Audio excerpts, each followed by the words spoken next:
Bismillaahi Raxmaani Raxiim. Soo noqod wanaagsan waa caynaasho mar kale idin leh ku soo dhawaada. Waxaan doonaynaa inaynu muuqaal yar oo gaaban aynu ka bixino qaabka loo buuxiyo 1xbit-kaaga. Marka aad doonaysid inaad lacag kala baxdid 1xbit-kaaga waxa masti ah inuu ku buuxo. Waxaan hadda sameynay ID aynu tusaale ku bixinayno. ID-gaas qaabka aan raacayo oo kale waa laga rabaa inaad raacid. Okay, halkan aad tagaysaa ay ku qoran tahay saddexda falaadood baad tagaysaa. Saa markuu kugu soo baxo halkaas aad ku dhufanaysaa ay ku qoran tahay my account iyo ID. Okay, markaas siisid saano kugu soo baxaya.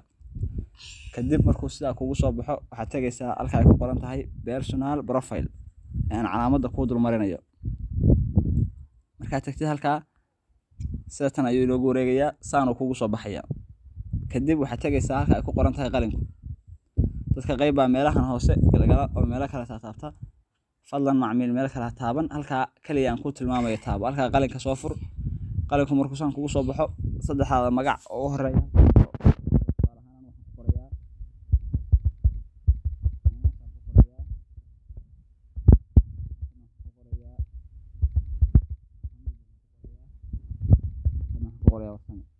waxaad doonto baad ku qoran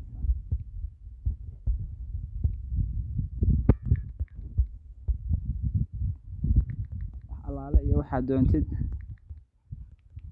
baa ku qori kartaa marka u buuxisid waxa galaysaa halkaas date of birth halkaas aad tagaysaa marka ay ku qoran tahay 2003 taabanaysaa kadib taariikhda xilliga dhalatay baa ka dhiganaysaa place of birth meesha ku dhalatay baa ku qoranaysaa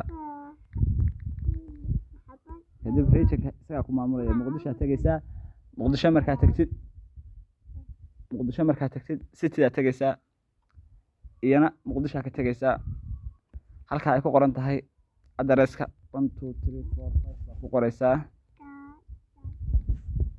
halka ku qoran tahay document type halka asxaabi aad iyo la saga ilaaliyo hadii aad kan sare taabatid akoonkaaga wax lacag kaaga ma baxayso marka waa inaad taabataa kan hoose way ka sare passport iyo waxyaabo badan buu ka doonayaa passport-na diritaankiisu waa hawl marka kan hoose taabanaysaa hawl la'aan ID national ID card baa taabanaysaa national ID card ka hoose marka taabatid waa hubinaysaa inuu saa kugu soo baxay serious ka tagaysaa waxa ku qoraysaa 1 2 3 4 5 baa ku qoraysaa document number 1 2 3 4 5 baa ku qoraysaa date issue xilliga aad samaysay baa ka dhigaysaa marka okay waan iska dhahayaa hadduu markaa ka qaabili waayo okay halka October ay ka dhigan tahay September ka dhig kadib okay si halka u hooseysa 1 2 3 4 5 kadib waxaan taabanaa calaamadan blue gaaban taabanaa halka marka waxaan ugu buuxa ID-geeni oo si dhameystiran ah personal profile-kii ama personal data-dii halkaas aynu kaga baxnay buuxinteedii saa markaa soo buuxisid automatically lacagtaadii way baxaysaa.